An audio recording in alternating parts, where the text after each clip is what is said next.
welcome everybody. My name is Dave Bailey and I want to thank you for joining us. This is Grief and Grace. There are so many different faces of grief, and so this Facebook Live was created to be one of the spaces helping to facilitate conversations around all of the myriad aspects of this common human experience. Conversations that we often don't have for a variety of reasons. And tonight my guest is Dr. Nancy Berns, who is a professor of sociology at Drake University. Her teaching and research interests are in the area of grief and death and violence, media, social constructionism, and social justice. And she is the author of the book Closure, The Rush to End Grief and What It Costs Us. Closure is such an overused word in the grief and loss space, and I think you'll find Dr. Berns's insights challenging and helpful. And if you have a question during the show, just put it in the comments, and we'll take some time to answer as many as we can before we sign off. All right, Dr. Berns, thank you for being with us tonight. Thank you, David. Great to be here and with all your viewers as well. Thank you. Yeah, we've been working at putting this together for months, and I'm totally excited that we finally got a chance to do this. So why don't you tell us a little bit about yourself, the work that you do, and what led you to writing this book? Sure. Yeah, absolutely. So I have been doing research in the area of grief and death for the past 20 years. But prior to that, I was doing research on domestic violence and other types of crime and justice. So it was through my interest in justice, and particularly talking with murder victims' families, that I became more interested in grief. And then also, our firstborn son was stillborn, and that was almost 20 years ago. And so that personal experience with grief, which was devastating at the time, yes, right? Certainly helped me to want to explore grief even more. So it's an academic interest as well as a personal interest, and those merged quite beautifully, I think, and still do.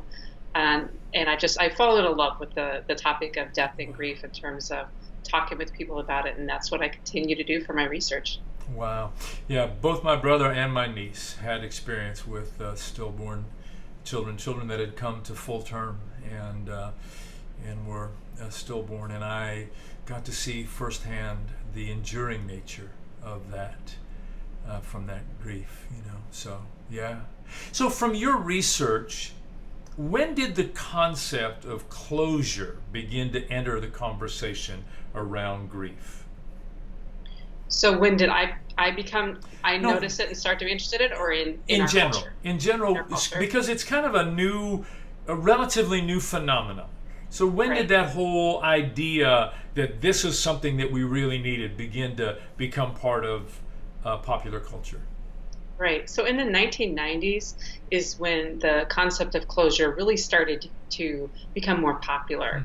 But 60s, 70s, and 80s, a lot of the social movements that were happening sort of set the stage for the 1990s in terms of using this idea of closure. So it became more popular first in the death penalty rhetoric, which is a chapter in the book that you had read. And it was used to defend or to change the rhetoric of death penalty politics. And from there, it started to be used in other situations, so other movements, and then also the funeral industry began to pick it up to talk about grief. So it took off then in the 1990s in a lot of different directions. Interesting. And you talk about in the book, which is a fantastic book, by the way. Thank you. Yes. You talk about 6 different ways that people use to talk about what closure is or what closure does.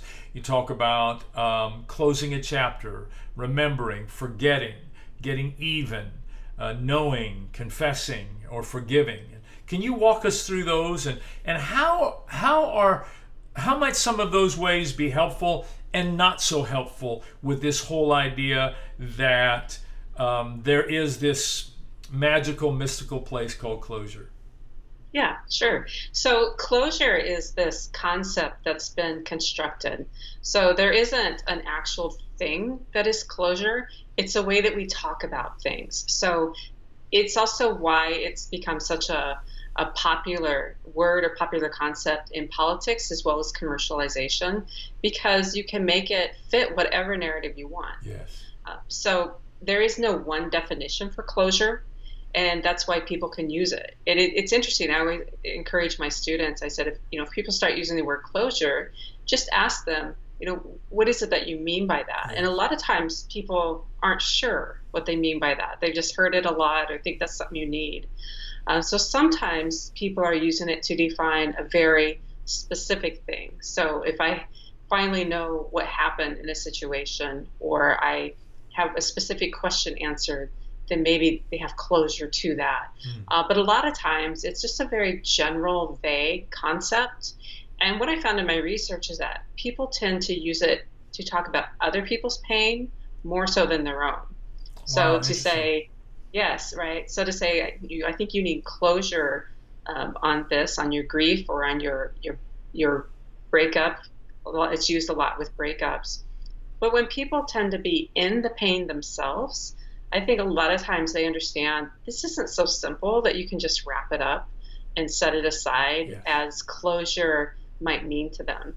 So, what I find is a harmful part about closure is the baggage that comes with it. Mm. So, when people are using that word, they're not quite sure what it means, right? So, it's not clear. But then when people hear it, a lot of times what they're hearing is, you want me to close my grief, you want me to Yes. close my pain, you want me to set it aside. And they're often not ready to do that. You want me to And get on with it's, life as though this didn't happen. yes, right, exactly. And so instead, what they might do is shut down or isolate or just at least withdraw from that one person. So it's not that it couldn't be helpful if it was maybe more specific in our language, but it's not. And it tends to be used just to try and get people to end their grieving quicker. Mm. We get uncomfortable with other people's emotional state. And we're like, if you could possibly deal with this, I'd feel better about myself. Right, So right. let me read you a quote from your book to just pick up with that idea that you had there. You said, closure is not some naturally occurring emotion that we can simply find with the right advice. Rather, closure is a made up concept, a frame used to explain how we should respond to loss. And then you talk about the idea of how society provides feeling rules that people are expected to conform to. And I'd like you to take as much time as you want to just Okay. unpack the whole concept of feeling rules, how that impacts the spectrum of grief. Because for me, that was one of the amazing concepts in your book. So, yeah, feeling rules. Yeah, sure. So there's this wonderful literature, the sociology of emotion, that really helps us understand emotions and how we interact with each other based on our understanding of emotion. So Arlie Hochschild is a sociologist who has developed and written about the concept of feeling rules. So I'm building on her work there to help us understand then what does this mean for closure. So feeling rules are they're these informal ideas of how we think we should feel about something. Now, how we actually feel doesn't always meet up with those feeling rules. And so sometimes we think we're supposed to feel a certain way, but we don't. And then that can cause a lot of tension for ourselves. We might be questioning ourselves, what's wrong with me? Why do I not feel the way I think I'm supposed to feel? Or it might lead us to question other people if we think other people aren't living up to these feeling rules. So it can create a lot of conflict, and it's a small part of our larger social expectations. And I think what's really difficult about grieving, well, there's a lot of difficult things about grieving, right? But one of the things is that we spend so much time dealing with the weight of social expectations that we don't always just are able to take time to actually think, how do I feel? How do I really Yes. feel? I'm worried so much maybe about what other people think I should feel, and then maybe why I don't feel that way. And that gets very confusing. And that's not so much a grieving process as it is trying to sort through the social expectations. So one of my missions and what I love to talk about with people is trying to give people the freedom to grieve. Right? Give people the freedom to feel the way they feel, to talk about it if they want, to not talk about it if they want, to feel differently in different situations, and to not feel paralyzed by these feeling rules. So much to unpack. Yeah, and we can unpack any of that. Yes, so much. Just as you were talking, I got to thinking about a friend of mine who her parents had 3 daughters, 3 sons, had a son that was killed in a traffic accident when he was 17. Then a few years later, just as they were transferring to take a new job in Florida, they had a 22-year-old son that was killed in a tobogganing accident. Married, little boy. And so the organization that he was working with gave him 2 weeks off. And then moved him to Florida. He got to work, and his boss came down to visit him, and they're driving around in the car, and he literally said to him, "So, are you over it yet?" And Yes. I'm like, how did he not do serious bodily harm to him? Like, we just have no, yeah. Here's my social expectations. You need to be over it already. Right. It's really amazing sometimes what people will say to each other. And I think one of the reasons that people ask that, are you over it, or are you, back to normal, whatever way they're trying to phrase that. I think part of it is they want this easy answer because then it helps to feel like, okay, should I ever have to face something even close to that difficult? I want to know that there's a way out, and there's a way out pretty quickly. Oh, that's And that's what I mean. Yeah, that's what I mean by a lot of times people use closure to talk about other people's pain. It's not only that we are not in good practice sitting with each other's pain, but it's scary to watch that and to imagine what would that be like if it happened to me, and I want to know exactly. And then when people are in it and they're deep on it, they understand this is more complicated than that. You don't just get over it. Yes. And that's also not what's helpful. Yes. Yeah, one of my guests, dear friend of mine, Dr. Bruce Sanguin, when and he's going to be back on the show next week, but we were talking, and we were exploring the idea that people are often grief illiterate. We don't have the vocabulary, and we don't have the permission to grieve. I love when you said, part of your goal is to give people freedom to grieve. So when you talk about feeling rules, just expand this a little bit more for us.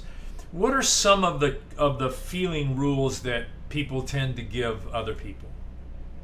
Right. Well, and a lot of times people are doing it to themselves too. Yes. Yeah, True. I want to make that clear too, because we can be our own harshest critic. Yes. So for example, I was interviewing a mom, and when I was interviewing her, it had been 5 years since her son had died, and he was in his 20s at the time. And one of the things that she was having a hard time with was the fact that she never felt angry. Wow, and she was telling me that, and she said to me, "What's wrong with me? I was never angry." And I said to her, "There's nothing wrong with you. Just some people aren't angry. Other people are angry. There's not one right way to do that." And for her and for many people, this comes from one of the most popular misconceptions of grief, which is the 5 stages. Yes. There aren't stages to grief that people go through, and that's not backed up by research. That people don't follow the same path, and they don't have the same expectations. So feeling angry is sometimes one thing that people expect. We see this, the others, it can be difficult, like within a family or among friends. If one side is angry about something, but a loved one is not angry, then they Yes. wonder, did you not love them enough? Why are you not grieving? And that can be really difficult too on those relationships. Am I sad enough? Right? That might be something people are asking themselves. Within families, just the way people act, and for how long. Yes. And there's you mentioned, with your friend and going back to work after so long. For some people, that's a very helpful thing. And for other people, it's not. Yes. But no matter what you do, you might have somebody in your life who are saying, should you be working already? Or why are you not going back to work? Yes. Well, right? people get caught in this vice. They get caught between their in-laws here, their mother-in-law there, their parents here, their siblings there, and everyone's got a different expectation of this is how you should be dealing with your grief. Right. And gender expectations can play a big role in feeling rules. Yes. So a lot of times the stereotypes that we have for men and women that are based in misconceptions of how men and women are actually feeling and how their emotions do work, but that does affect then grieving. So one stereotype is that men shouldn't be as talkative about it. They shouldn't be as emotional, meaning when we say emotional, we mean they shouldn't cry. Yes. They shouldn't talk about it. But there are men who that would be helpful for them. They would want to talk about it. They would want to feel comfortable crying, and that could be a really good thing, not just for them, but those around them. Yes. For women, go ahead. Okay, no, finish that off. With women. Oh, and for women, sometimes it's the expectation that they would cry more, that they would talk more. And there are plenty of women who, for whatever different reasons, aren't criers, or certainly not in public, or not around other people. Yes. And that's fine. But they are fighting the feeling rule, which is that women should show those emotions more. So then there's just a lot of extra layers there from these feeling rules, from these stereotypes that complicate how we're grieving that wouldn't need to be there. So what simple piece, if there is a simple piece of advice, would you give to someone who is hyper aware that there's an enormous amount of internal feeling rules that they're imposing on themselves, like I need to be strong, or I can't cry in public, or whatever those feeling rules are, and external feeling rules? What would you say to someone who all of a sudden they're listening to this tonight and they're becoming aware, like, oh, I never had vocabulary for that, but that's exactly right. There's an enormous amount of rules happening around me. What would you say to them? For the person who's grieving? Yes. Well, everyone grieves differently. Every individual has a unique journey in their grieving. And if you think about it, we love differently, our lives are differently, all of our relationships are different. Yes. So it makes sense that we would grieve differently. We grieve because we love, right? And so the differences in our relationships, in our lives, in where we're at and who we are, that's reflected in the differences in grieving too. So the best that you can is to try and allow yourself room to explore that grieving journey. Interesting. And it's okay not to try and tell everyone that. You don't owe people that education. Yes. If you feel up to it, you could share that with people. But that becomes a big weight too. And so another thing I would say is even sometimes just one person who's a great listener for you, that you can talk or vent the way you want to. Yes. Sometimes that can be enough at times. So it's not that everyone around you has to understand what you're going through. If you can find one or two or a small group of people who you are comfortable just being you, then that's fabulous. Yes. Yeah. And it's being aware. It's being aware whether you're being authentic or whether you're feeling like you're having to live up to other people's expectations about it. Yeah.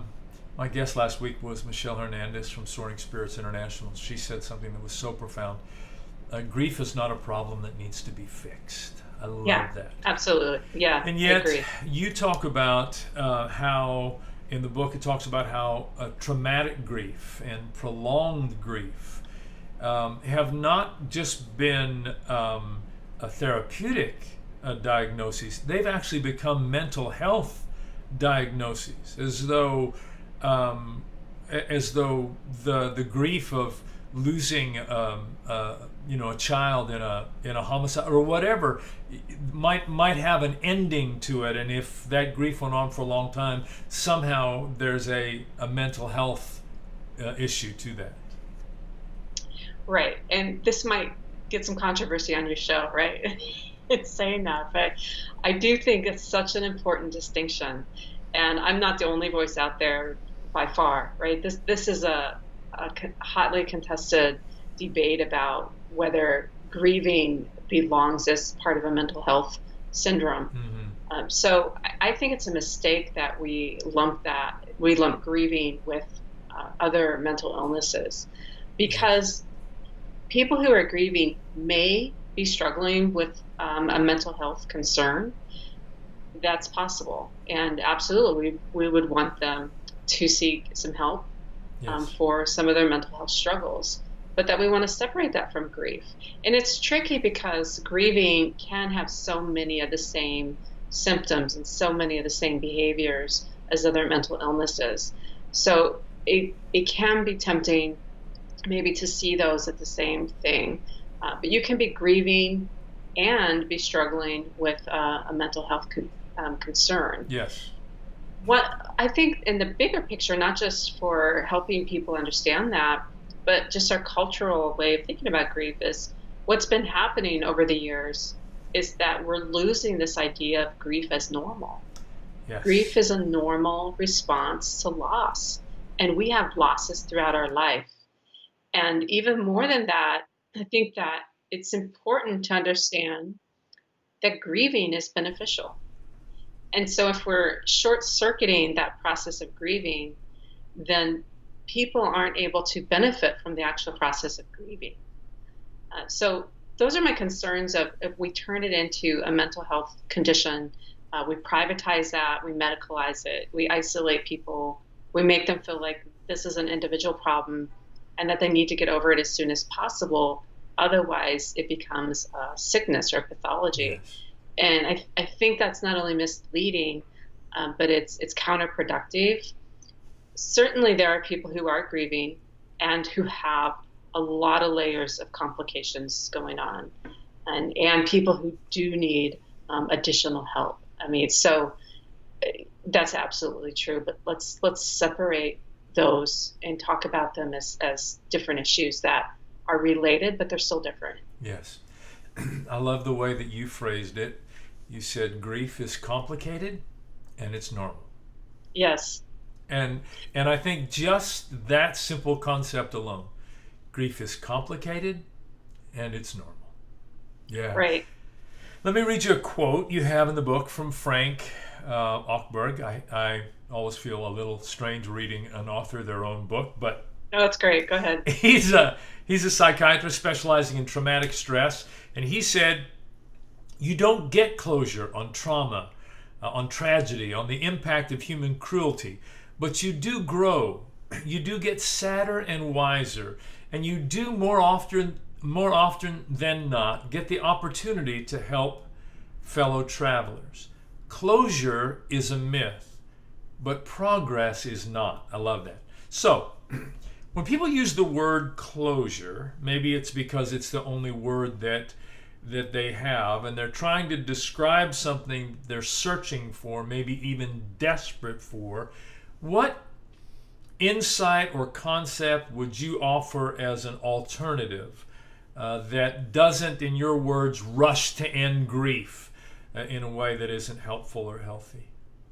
Yes, and I'm gonna answer that, but I'm gonna back up just a little bit for some context to that. Okay. So I think that because I know just from other many times that I do talk about, I'll say closure doesn't exist, and I always want to make sure, I clarify that I'm not saying that the pain that people feel, from grief, particularly in those early times, will never get better. So that's not what I'm saying. Yes. What I'm saying is you don't need closure to heal. Right? You don't need to wrap up all the pain before you're living again. Yes. So it's not that the pain won't get better. It's again going back to that language. So you're asking, what other language could we use? And I think learning to live with loss can be helpful. You're learning to live with it. And again, this is there are many other researchers and advocates who will use similar language, learning to live with loss, finding meaning. So it's about that process.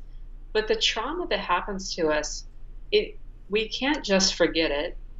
We don't just get over it. Yes. It is a part of us. So I think it's about carrying it.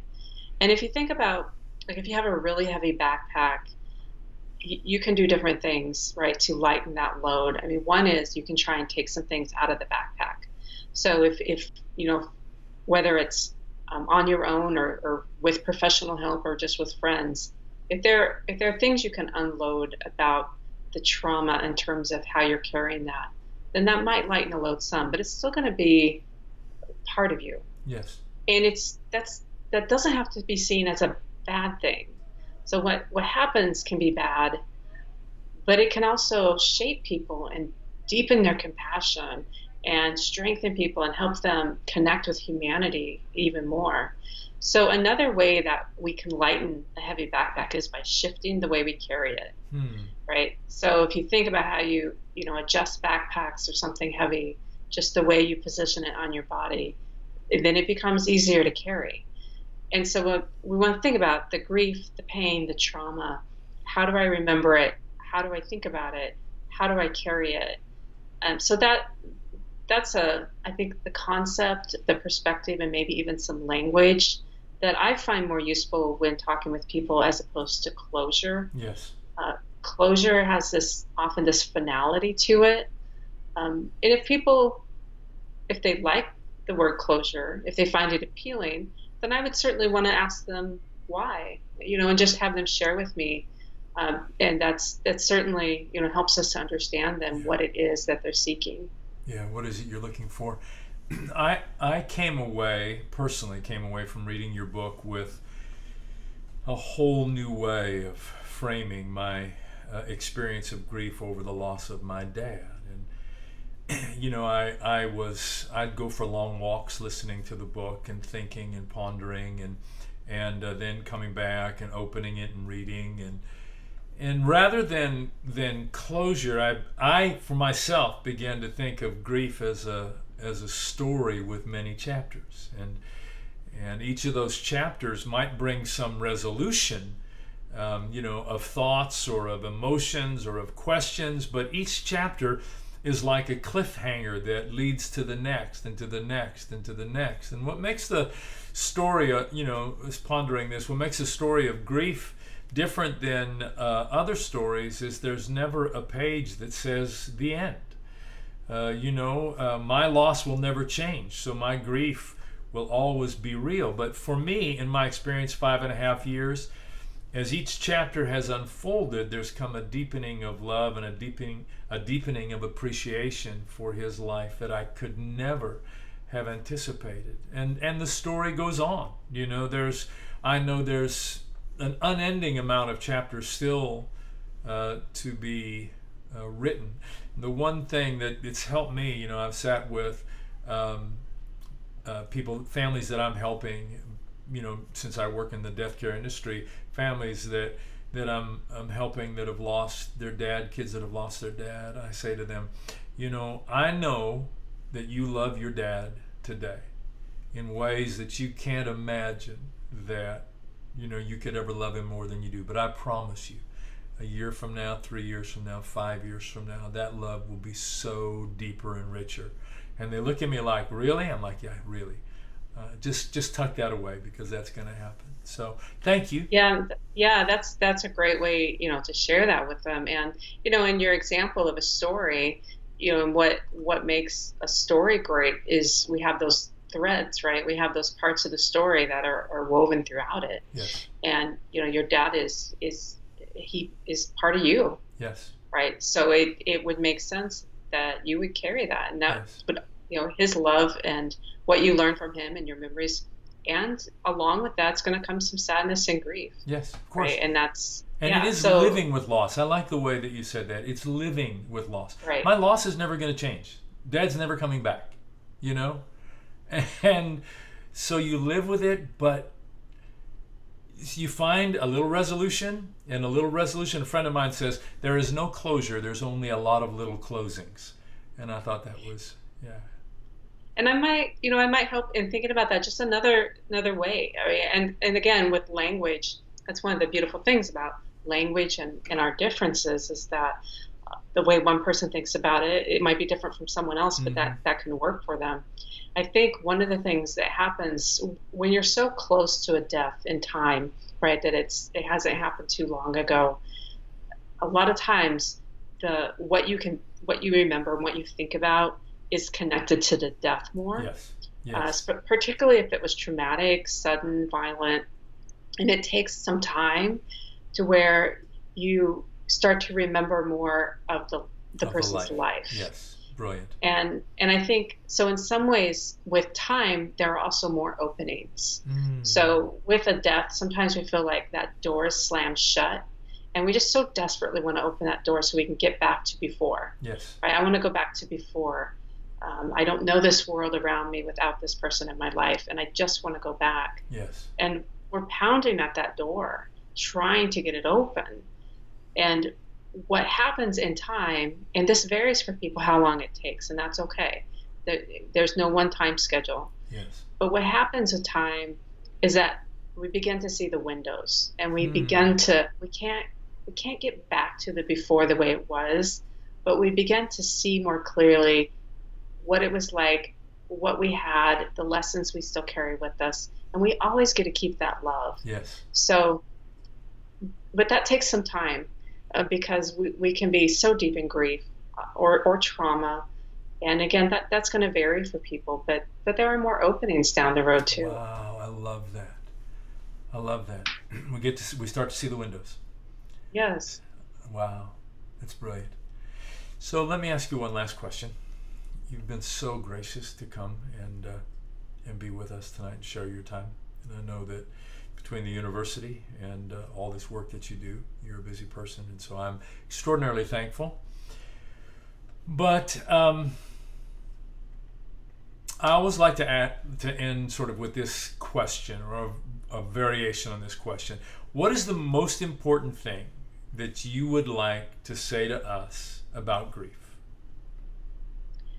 Well, I've mentioned that everyone grieves differently, which I do think is really important. So I would add to that is that you can carry love and joy along with grief, and you can carry those together. So I think one of the misconceptions we have about emotions is that you can only carry one emotion at a time, and that's just not true. Yes. We're created to be complicated. Yes. We're created to carry all sorts of emotions, and so for people who are grieving, it's okay when you start to feel joy again. Yes. You can carry those together. You don't have to feel bad about that. When they see other people who have joy, that doesn't mean they're not also sad or grieving. And so if we can give ourselves and others the space to carry the joy and grief together, then that opens up some room for the love. Wow. And for people who are supporting others, don't be afraid to give them space to grieve. Yes. Because I think that's what helps them have room to also feel the love. But we can't, if we're bottling people's grief up, then they don't have room to be open to the love and joy that still remain. Yes. So it's okay to feel all those complicated emotions at once. That's how we're created. Yeah, brilliant. All right. The book is Closure, The Rush to End Grief and What It Costs Us. You can find it on nancyberns.com, and I think you can also find it on Amazon. Yes. I got it on Kindle, so I bought it on Audible and on Kindle. So I'm a two-time offender. But it was brilliant. It was brilliant for me to be able to listen and ponder and come back and read and underline and listen and ponder and come back and underline. So I encourage you, if you're watching and you've been thinking about this and things that we've said tonight has kind of hooked you, you want to just really think that through, please take advantage of Dr. Berns's book. Thank you so much for being here. Yeah, thank you, David. It's been great having this conversation with you. Thank you. It was just amazing. So even after this live is over, you can still leave comments or questions, and I'll be coming back to interact with those and to interact with you as we go. Don't forget to click on notifications so that you can get a reminder when we're ready to go live. And please feel free to share this live on all your social media platforms. And you can find this conversation tonight and all the others archived on the Grief and Grace page on YouTube. So thank you for being here. Please join us again next Monday at 6 o'clock when our guest will be Dr. Bruce Sanguin. Bruce was a guest when we first started Grief and Grace. His gentle insights into grief are absolutely amazing. I'm really looking forward to him returning and continuing that conversation. All right. Thank you for being here. Again, I said that a lot, but I am thankful that you came by and spent this time with us. Be safe, everybody. We'll see you next Monday.